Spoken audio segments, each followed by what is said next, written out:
Deuxième livre des rois, chapitre 11. Or, Athalie, mère d'Achazia, voyant que son fils était mort, se leva et extermina toute la race royale.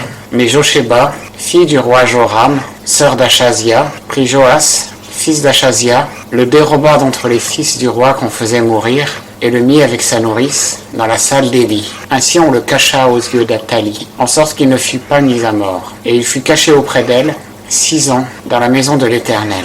Et Athalie régnait sur le pays. Et la 7e année, Jéhojada envoya chercher les centeniers des gardes et des coureurs, les fit entrer vers lui dans la maison de l'Éternel, traita alliance avec eux et leur fit prêter serment dans la maison de l'Éternel, et il leur montra le fils du roi. Puis il leur donna ce commandement. Voici ce que vous ferez. Un tiers d'entre vous qui entrez en semaine fera la garde de la maison du roi. Un tiers sera à la porte de Sûr, et un tiers à la porte qui est derrière les coureurs. Ainsi vous ferez la garde du temple, afin que personne n'y entre. Et vos 2 compagnies qui sortent de semaine feront la garde de la maison de l'Éternel auprès du roi.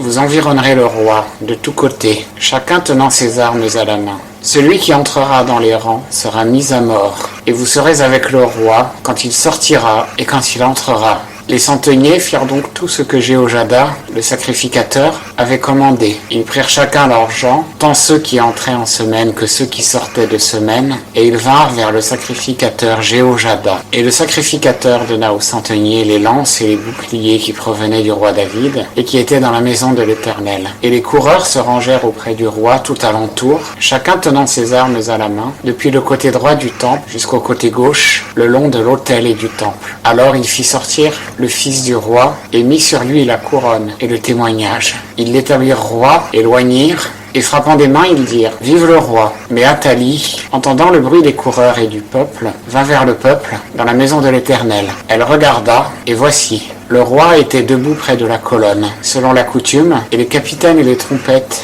étaient près du roi, et tout le peuple du pays était dans la joie, et l'on sonnait des trompettes. Alors Athalie déchira ses vêtements et cria « Conspiration ! Conspiration !» Mais le sacrificateur Jéhojada donna cet ordre au chef de centaines, qui commandait l'armée « Menez-la hors des rangs, et que celui qui la suivra soit mis à mort par l'épée. » Car le sacrificateur avait dit qu'on ne la fasse pas mourir dans la maison de l'Éternel.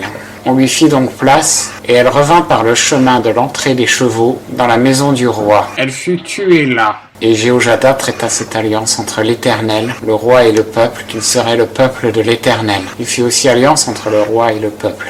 Alors tout le peuple du pays entra dans la maison de Baal, et ils la démolirent avec ses autels, et ils brisèrent entièrement ses images. Ils tuèrent aussi devant les autels Mathan, sacrificateur de Baal. Ensuite, le sacrificateur établit des surveillants dans la maison de l'Éternel. Il prit aussi les centeniers, les gardes, les coureurs et tout le peuple du pays, qui firent descendre le roi de la maison de l'Éternel, et ils entrèrent dans la maison du roi par le chemin de la porte des coureurs. Et il s'assit sur le trône des rois. Tout le peuple du pays se réjouit, et la ville fut en repos, après qu'on eut mis à mort Athalie par l'épée dans la maison du roi. Joas était âgé de 7 ans quand il devint roi.